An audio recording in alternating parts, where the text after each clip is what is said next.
The doors swung open, and for a moment, the entire room lost its breath. She didn't announce herself. She didn't need to. The glass meridian ballroom, with its towering cathedral ceilings, custom crystal chandeliers, and the kind of silence that only money could buy, fell completely still the instant Nia Calloway stepped inside. Not because she was loud. Not because she demanded attention. But because something about her entrance felt wrong in a way no one could quite explain. Her gown was obsidian black, flowing to the floor and sculpted against her figure like it had been poured onto her skin. Diamonds were embedded across the bodice and cascaded down toward the hem, catching the chandelier light with every slow, deliberate step she took. Not scattered sparkle. Not costume jewelry flash. Each stone pulled the light inward, deep, cold, and controlled, like fire that had decided it no longer needed to burn outward to be felt. The fabric moved effortlessly, the way only truly expensive things moved. Without strain. Without apology. Her chin remained steady. Her shoulders, squared. Her gaze, unwavering. She moved like someone who already knew exactly how the night would unfold. A waiter carrying a tray of champagne flutes stopped mid-step. His arm froze at shoulder height. One flute tilted slightly. He didn't notice. His eyes were locked on her.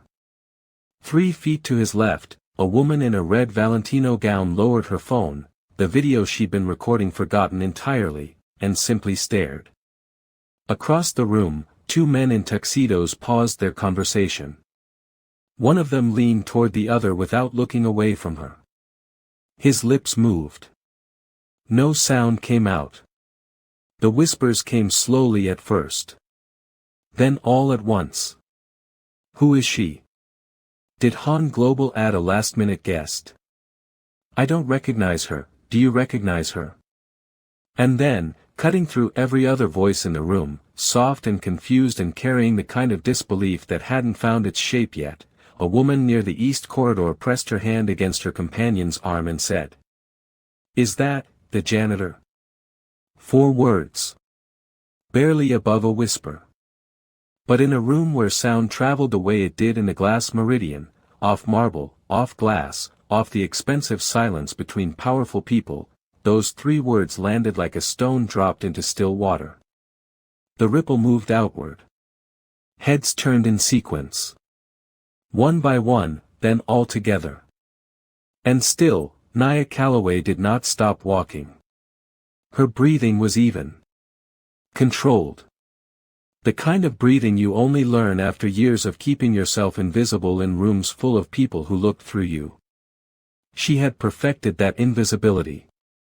She had used it like armor, moving through these same Manhattan buildings before sunrise, knowing exactly which tiles echoed and which corners held private conversations people thought no one was close enough to hear. She had spent 6 years learning how power moved when it thought no one was watching. Tonight, she was watching. And they were finally seeing her.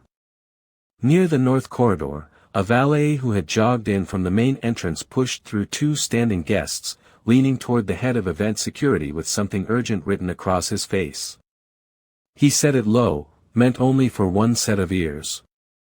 But the security lead's expression changed immediately. Shifted.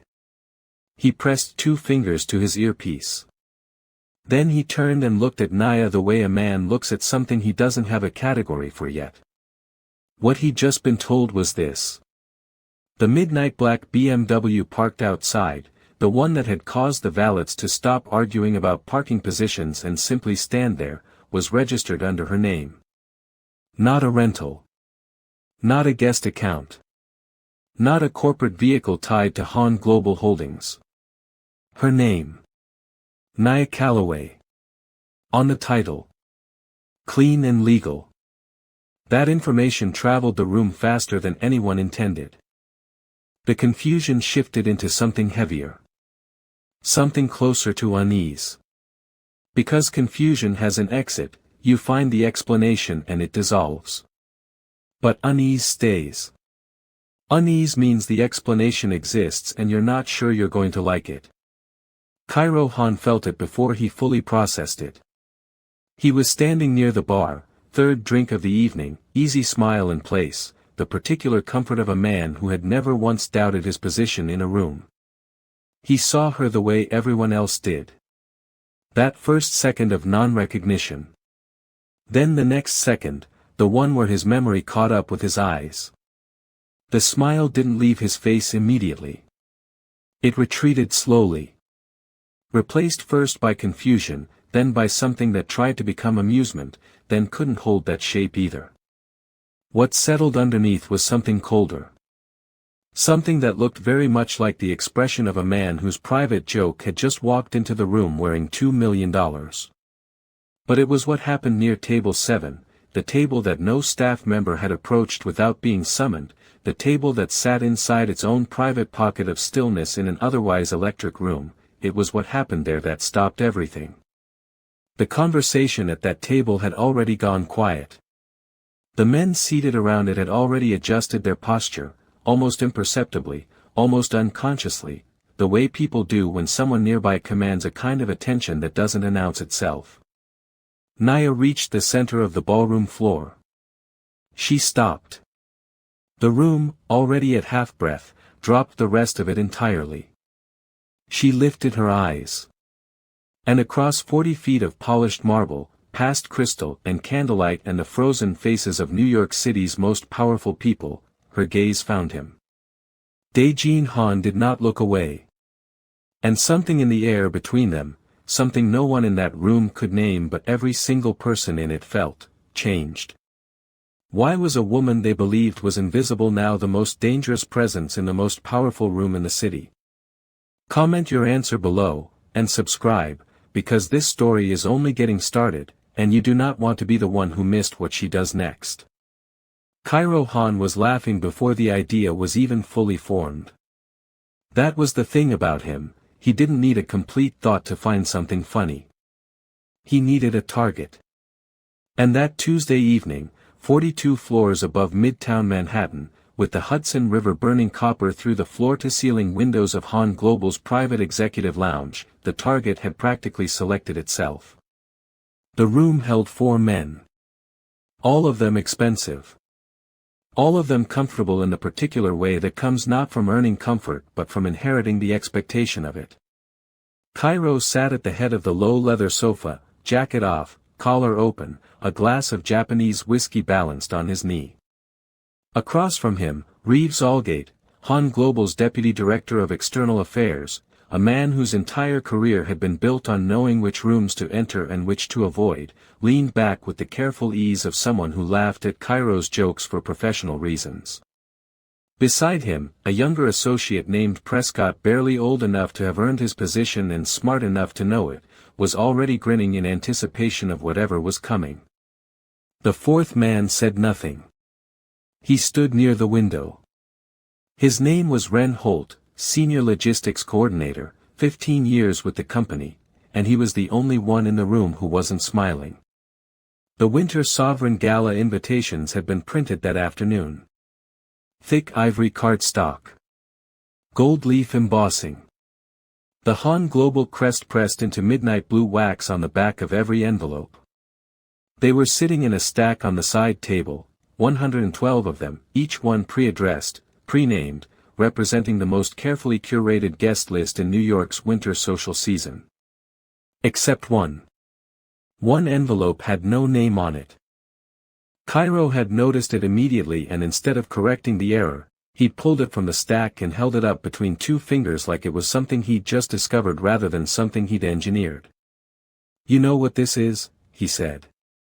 Nobody answered because nobody needed to. They all understood that this was the beginning of something Cairo found entertaining, which meant it was going to be at someone else's expense. "There's a woman on the cleaning crew," he said, setting the envelope down on the table with deliberate care. "Works nights in the building. Has for years. Naya something." He waved his hand loosely, as though her last name was a detail too small to retain. "Quiet. Keeps to herself. Does her job. Nobody thinks about her. He picked up his whiskey. I want to leave this in her cart tonight. Reeves Allgate blinked. Then the corner of his mouth pulled upward. You're not serious. She'll think she was invited, Cairo said. No name on it. No reason to think it wasn't meant for her. She'll probably spend 3 days trying to figure out what to wear. He laughed, short, sharp, genuinely amused. Let's see if she actually believes it. Prescott laughed too. Quickly. Completely. Reeves took a beat longer, but he got there. Ren Holt, near the window, did not move. And if she shows up? Reeves asked, still smiling but with something cautious underneath it now. Cairo's expression didn't change. She won't. People like her don't step into places like this. He said it the way people state gravity. Obvious. Fixed. Not worth arguing. But if by some miracle she does, he picked up the envelope again, turned it once in his hand, it'll be the most entertaining thing that happens all evening. He stood. Straightened his jacket. Picked up the unsigned invitation and dropped it onto the service tray near the door, the one that would be collected by building maintenance on the next round. Make sure it ends up in cart 7, he said to no one in particular. That's her section. He left the room still smiling. Ren Holt watched him go. His jaw shifted once. He looked down at his own untouched glass, then back at the door. He didn't say what was moving behind his eyes. He didn't say anything at all. But he pulled out his phone. And he typed a single message to a number that wasn't saved under any name. He deleted it 30 seconds later. Subscribe before you scroll past, because what Ren Holt typed in that message is connected to everything that happens from this point forward, and once you know it, the entire story changes. 4 floors below, at 11:47 that same night, Nia Calloway was pushing her cart through the east corridor of the 38th floor. The building was quiet the way it only got after 10, not empty, but emptied of its performance. The executives were gone. The polished versions of people had gone home. What remained were the ones who actually kept the place running. She moved without sound. Habit. The cart's left wheel had a faint pull to the right that she'd long since learned to correct without thinking. She knew this floor the way she knew her own apartment, which lights stayed on, which offices were always locked, which desks held takeout containers that had been there since Monday. She was turning the corner toward the service closet when the wheel caught on something. She looked down. A midnight blue envelope. Sitting at the edge of her cart's lower shelf. Gold crest pressed into the seal. No name on the front. No address. Just the weight of it, heavier than paper had any right to be. She picked it up. Turned it over once. She should have set it aside. Should have placed it on the nearest desk and moved on. Lost mail. Wrong floor. Someone else's business. Instead, she opened it. The cardstock inside was thick between her fingers. The words were printed in a clean, dark font that left no room for misreading. She read it twice. Then a third time. And the expression that crossed her face was not confusion. It was not flattery. It was not the soft, startled look of a woman who believed she had been chosen by accident. It was something quieter than all of those things. And far more specific. The kind of look that lives in the space between recognition and decision, the moment just before a person who has been waiting a very long time realizes that what they have been waiting for has just arrived on its own. She folded the invitation carefully. Slid it into the front pocket of her uniform. Picked up the cart handle. And kept moving. What was she thinking in that moment? Comment below. And if you're not subscribed yet, now is the time, because Chapter 3 is where everything you think you know about Nia Calloway stops being true. The lockbox was under the bed. It had been there for 4 years without being opened. Naya knew exactly how many steps it took to cross her Brooklyn apartment from the front door to the bedroom, 19, on a good night when she wasn't bone tired.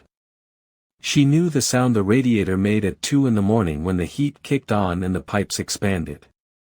She knew which floorboard near the window creaked if you stepped left of center, and she knew to step right.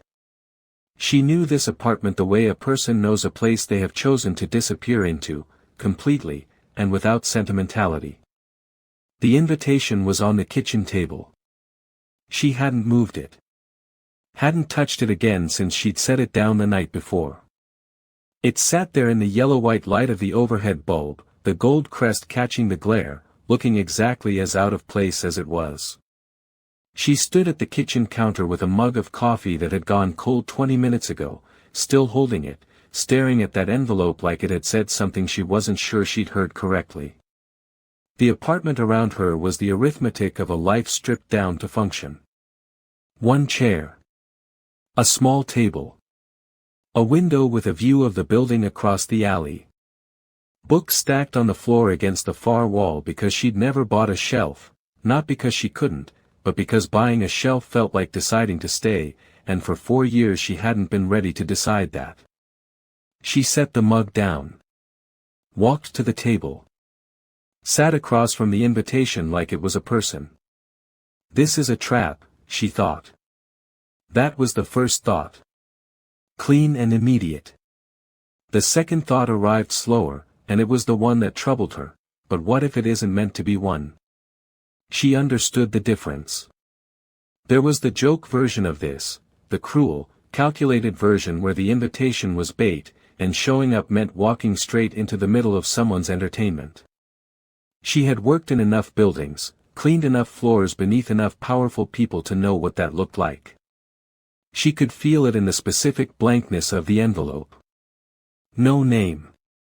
No accident. Someone's idea of funny. But there was another version. And that version was why her hands hadn't been entirely steady since she'd opened it. Because Naya Calloway had not always been a janitor. She had not always been invisible.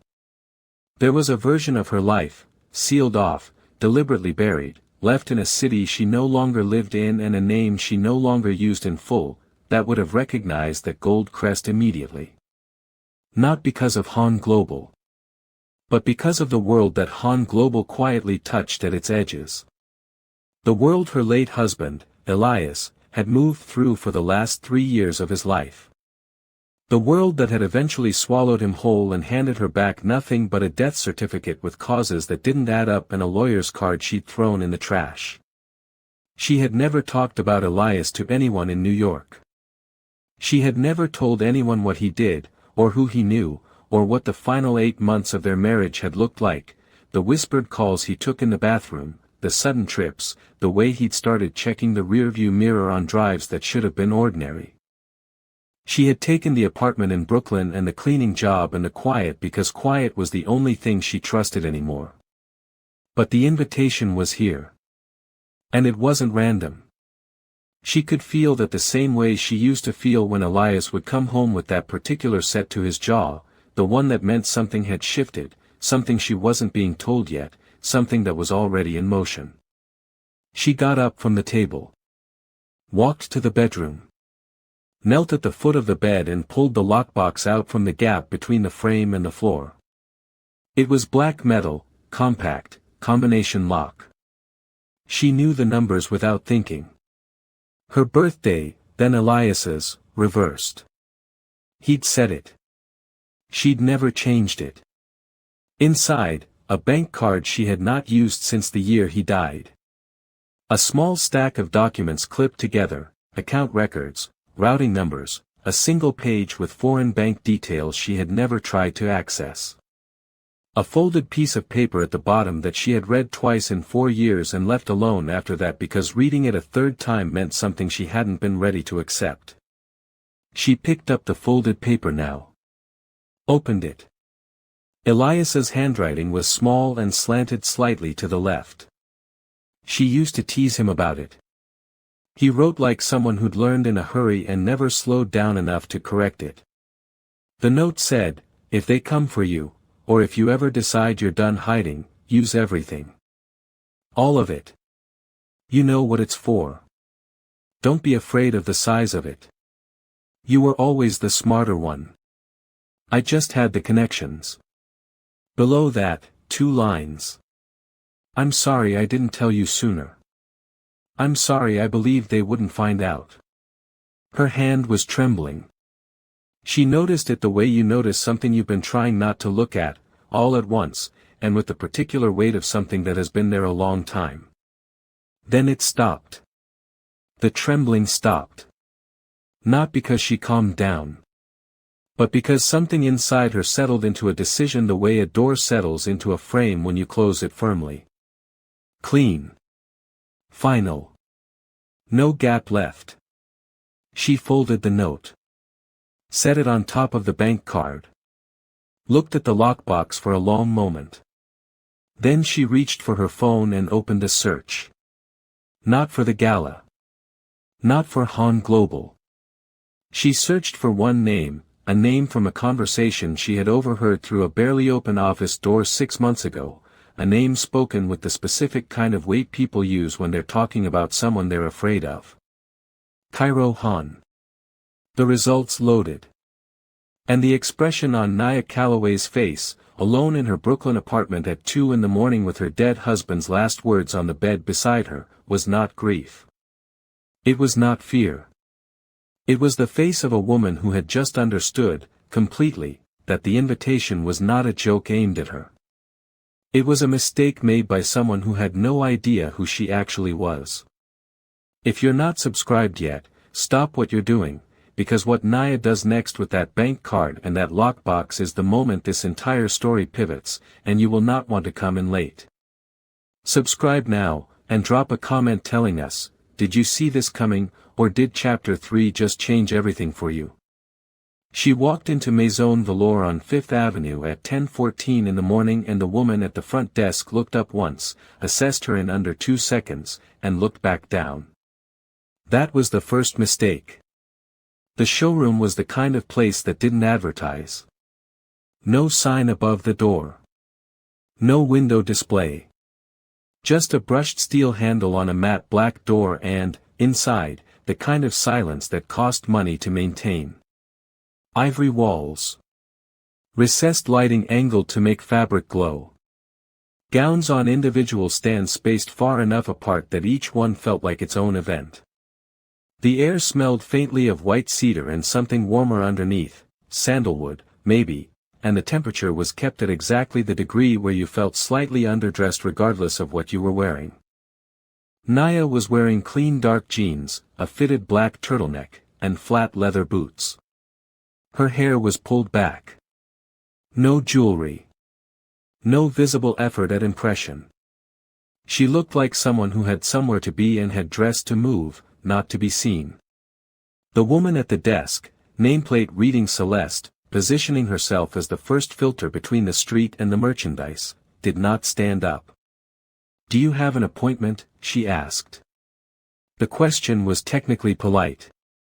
The tone was not. "No," Nia said. "We typically require."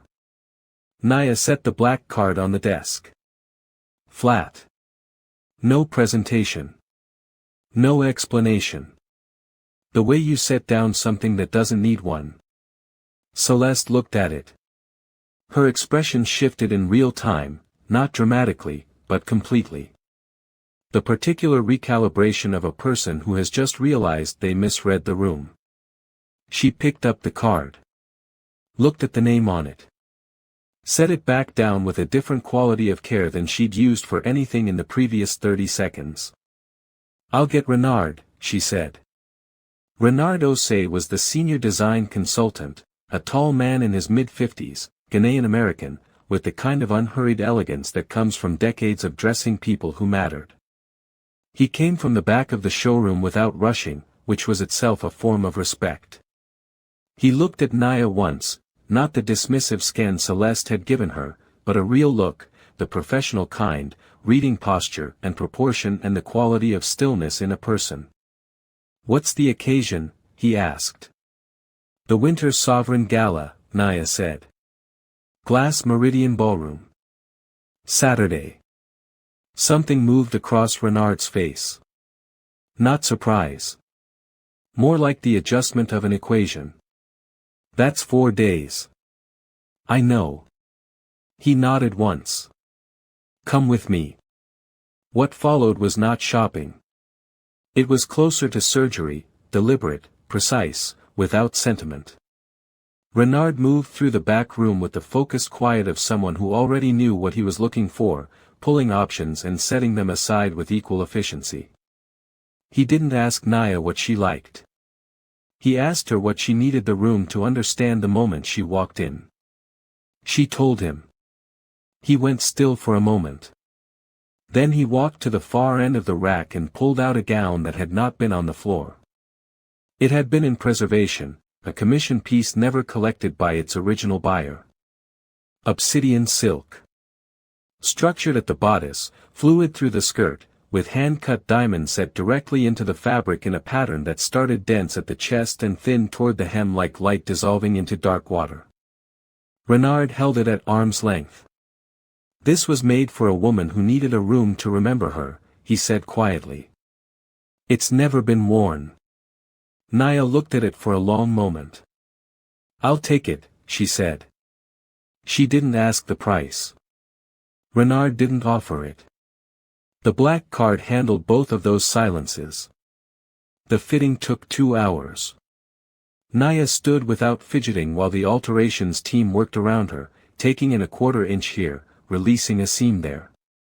She didn't look at herself in the mirror with the expression most clients wore, that searching, hoping look, waiting to be told they were beautiful enough for what they were attempting. She looked at the gown the way a person looks at a tool they're about to use for something serious. Measuring its weight. Confirming it would hold. Renard watched her from across the room, pretending to review a clipboard. He had dressed senators. He had dressed women whose names appeared in Forbes. He had dressed the kind of people who used clothing as armor and understood precisely what they were arming themselves against. In 40 years, he had learned to read what a client wasn't saying by the way they stood inside the thing they were choosing to wear. He set the clipboard down. Walked closer. "Have we met before?" he asked. Not accusatory. Genuinely uncertain. The way a person asks when a face pulls at a memory they can't locate. Naya's eyes met his in the mirror. She didn't answer. She held his gaze for exactly 3 seconds. Then she looked back at the gown. Renard didn't ask again. When she left 2 hours later, the gown boxed, the alterations promised by Friday morning, he stood at the showroom window and watched the town car pull away from the curb. Behind him, Celeste leaned toward the junior associate and said something low that he didn't catch. He heard the tone of it. Unsettled. Confused in the specific way of people who feel they've just missed something important and can't identify what. Renard picked up his personal phone. He scrolled to a number he hadn't called in over a year. He held the phone for a moment without dialing. Then he set it face down on the counter and walked to the back of the showroom. The BMW arrived Friday at 7 a.m., not from a rental service. From a private dealership in Greenwich, Connecticut that handled the kind of transactions that didn't appear on standard logs. Midnight black. Custom interior. Delivered by a single driver who handed Naya the key fob without a word, signed the transfer confirmation she held out, and called a car to collect him before she'd closed her apartment door. She stood at her window and looked at it parked below on the street. Her phone buzzed. Unknown number. She didn't answer. It buzzed again. She answered on the 3rd call. Silence on the line for 2 full seconds. Then a voice, male, measured, with an accent she couldn't immediately place, said 4 words. "She's moving again." The line went dead. Naya lowered the phone. She looked at the BMW one more time. Then she turned away from the window and began to get dressed. Who do you think made that call, and what do they know about Naya that we don't yet? Drop your theory in the comments right now. Subscribe and turn on notifications because Chapter 5 is where every question this story has been holding finally collides, and you do not want to walk into that room late. Cairo Han was 3 sentences into a story about his recent trip to Aspen when he saw her walk in, and the sentence stopped in his mouth like something had cut the wire. He stood near the bar in the glass Meridian ballroom with a fresh drink and 2 people who were paid, in various indirect ways, to find him interesting. The room around him was at full capacity, Manhattan's financial and political upper tier pressed into 5,000 square feet of lit crystal and cold champagne, everyone performing the version of themselves that belonged at a Han Global event. He'd been relaxed. Comfortable. Certain. That certainty lasted until the doors opened.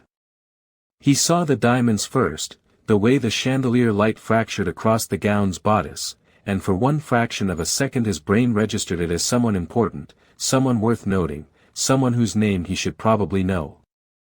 Then his eyes moved up. To the face. To the posture.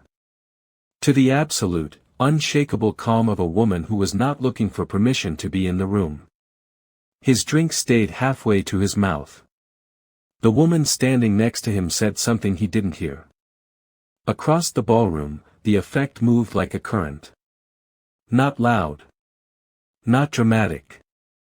Just a progressive, rolling shift in attention, heads turning in sequence, conversations thinning mid-word, the specific silence that falls when a room full of people all notice the same thing at the same moment and none of them have a category for it yet. Is she on the list? Someone near the entrance said to the event coordinator, who was already checking and rechecking on a tablet, her expression giving away the answer before she found it. The name was there. No flag. No asterisk. Just, there. Naya Calloway. Table not assigned. Access, full. The rumors moved faster than she did. By the time she'd crossed a third of the room's length, the whispers had already lapped her twice. Someone at a table near the east wall said they recognized her but couldn't place from where. Someone else said she looked like old money, the quiet kind, not the kind that needed everyone to know. A woman in emerald Givenchy leaned toward the man beside her and said, with the particular caution of someone revising their first impression in real time, that she'd been wrong about something, she just wasn't sure what yet. Cairo set his drink down. He straightened his jacket the way a person straightens a jacket when they need 2 seconds to reorganize their face into something controlled.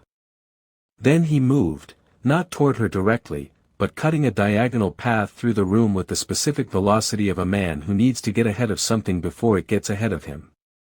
He was almost to the center of the floor when Dae-Jin Han moved. And Dae-Jin did not move quickly. He didn't need to. He simply stepped forward from the stillness he'd been holding near the east side of the room, the stillness that, Naya had noted the moment she entered, existed like a pressure zone. Not loud. Just present. The kind of presence that made everyone in a 6-foot radius unconsciously aware of where they were standing relative to him. Dae-Jin Han was not a large man. He was lean, composed, dressed in a black tuxedo that fit the way things fit when cost is not a factor. His expression was unreadable in the way that expensive restraint produces, not blank, but locked. Like a door that's been shut and has no handle on the outside. He looked at Naya. Not the way the rest of the room looked at her, with confusion, curiosity, or the working discomfort of people reconfiguring their assumptions. He looked at her the way a person looks at something they recognize but weren't expecting to see outside the context where it belongs. Careful. Precise. Slightly narrowed. Cairo reached her first. "This is a misunderstanding," he said. His voice was low. Meant for her. Carrying the specific, pressurized lightness of a man trying to manage something without letting the room know he's managing it. He produced a smile that didn't reach anything above his jaw. The invitation was, there was a clerical issue. I'd be happy to arrange. Be quiet. 2 words. From 8 feet away. From Dae-jin Han, who had not raised his voice even slightly. And Cairo went quiet. Not gradually. Immediately. The way a person goes quiet when the authority in the room has just made itself legible without any effort. The 2 guests nearest to them took a half-step back without appearing to notice they'd done it. Dae-jin crossed the remaining distance. He stopped at a conversational remove from Naya, close enough to speak at a register that didn't carry, far enough that nothing about his positioning was aggressive. He looked at her with that same careful, locked expression. Your name, he said. It wasn't a request. But it wasn't cruel either. It was the voice of a man who had spent decades asking questions in rooms where the answers mattered. Naya held his gaze. Naya Calloway, she said. The name landed in him, she watched it. There was no visible flinch, no sharp intake of breath, nothing theatrical. Just a stillness that deepened by a single degree. The kind of stillness that happens when a person's internal processing overtakes their external management for just a moment. He knew the name. She had counted on that. Behind Dae-jin, Cairo's composed expression had begun to develop a fault line. Something underneath it was pushing up, not guilt, exactly. More like the recognition of a miscalculation. The specific dread of a man who has done something he considered harmless and is now watching it acquire weight and consequence in real time. He stepped forward again. Dae-jin, whatever she's told you. I haven't told him anything, Naya said. She didn't look at Cairo. She kept her eyes on Dae-jin. Yet. Dae-jin said nothing. The room held its breath around them, still performing conversation, still holding glasses, still occupying itself with the practiced ease of people who knew how to appear unaware, but every person within 30 feet was listening. Naya tilted her head slightly. This was never about me being invited, she said. Pause. It was about who would recognize me. Dae-jin's jaw shifted. 1 degree. It was the smallest possible reaction. And it was the only confirmation she needed. He recognized her. Not her face. Her name. And what that name was connected to. Subscribe right now and turn your notifications on, because what Naya pulls out next is the moment this entire story has been building toward, and it will change what you think you know about every single person in that room. Don't be the one who finds out secondhand. Chapter 6 is next. She reached into her clutch. The room was still performing normalcy, glasses raised, conversations maintained, but the circle of quiet around Naya and Dae-jin Han had expanded without anyone choosing to expand it. Bodies had drifted outward by instinct, the way crowds unconsciously create space around something they don't yet understand but can feel the weight of. Naya's hand came out of the clutch holding a flash drive. Black. Compact. The kind of object that looks like nothing until you know what's on it. She held it between her fingers for a moment without speaking. Then she placed it in Dae-jin's hand. Not pressed. Not dropped. Placed, the way you hand someone something that belongs to them. Everything, she said. Transactions. Transfer orders. Names. Dates. She let a beat pass. Your cousin didn't just use a blank invitation to humiliate a janitor. Her voice was even. No heat in it. Precise the way a scalpel is precise.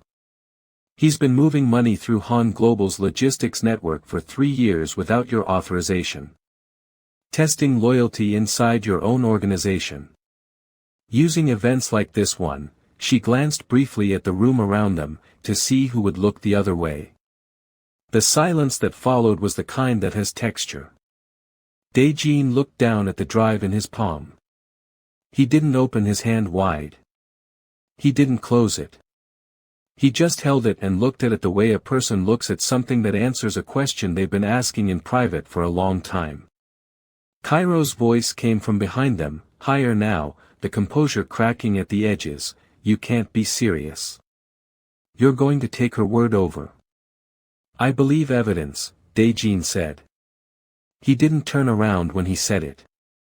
He lifted 2 fingers, barely, the smallest possible signal, and from the perimeter of the room, 2 men in dark suits moved inward with the focused, unhurried efficiency of people who had been waiting for exactly this. Cairo saw them before they reached him. Dae-jin. His voice dropped. Something desperate had gotten into it, not fear of consequence, exactly, but the rawer fear of being seen. Of having the version of himself he'd hidden now visible to a room full of people he had spent years positioning himself in front of. Dae-jin, listen to me. Whatever she gave you, she put it together to remove him, Dae-jin said. Still quiet. Still not turning. The 2 men reached Cairo at the same moment. 1 hand on each arm. Not violent. Not rough. Just, definitive.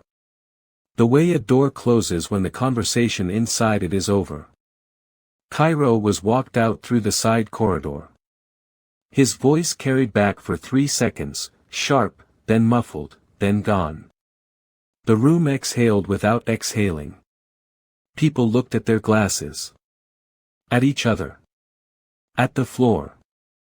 The practiced performance of people pretending they hadn't just witnessed something that would define every version of this evening, they told later. Naya did not watch him go. She stood with her hands at her sides and looked at nothing in particular, the middle distance of a woman who has just set down something very heavy and is taking a moment before she decides what to do with her hands next. There was no satisfaction in her expression. No relief. Just the specific, quiet stillness of someone on the other side of a thing they had been carrying for years. Dae-jin turned to face her fully for the first time. Up close, his eyes were darker than they'd appeared from across the room. There was something in them that wasn't calculation, something older and less managed. He studied her face the way he'd studied the flash drive. Looking for the thing underneath. You could have sent this anonymously, he said. You could have mailed it. Called an attorney. Done this 100 ways that didn't require you to walk into this room. Naya met his gaze without blinking. Yes, she said. But you came here. I came here. He waited. The question was in the silence. Because men like him hide in rooms like this, she said. And rooms like this protect them. The only way to take away the protection, her eyes moved briefly across the ballroom, the chandeliers, the polished floor she had once cleaned at midnight, was to take away the room. Dae-jin was quiet for a long moment. Around them, the gala had resumed its performance. Music had started again somewhere near the stage. Waiters had reappeared. The room had decided, collectively, to move forward, which was what rooms full of powerful people always did. They moved forward and they processed consequences later, privately, where no one could watch. Dae-jin looked at the drive one more time. Then he closed his hand around it. You've just made yourself very dangerous, he said quietly. Naya picked up her clutch from where she'd rested it against her hip. I've been dangerous, she said. You just never saw me. She turned to leave. Naya. She stopped. Did not turn around. His voice, when it came, was lower than anything he'd said all evening. Stripped of its public register. Just, direct. You don't belong in their world. A pause. You belong in mine. The chandelier light caught the diamonds across her back as she stood there. Still. The whole room behind her. Him in front of her. She didn't answer. She walked toward the exit. The doors opened. And Nia Calloway stepped out into the New York night, the city blazing cold and alive around her, and did not look back. Was this revenge? Or was it the first move in something that has no name yet? Drop your answer in the comments, we genuinely want to know what you think happens next. And if this story hit you, share it with someone who needs to hear it today. Subscribe and turn on notifications so you never miss a story on this channel, stories that remind us that the people who get overlooked are often the ones who see everything. We'll see you in the next one.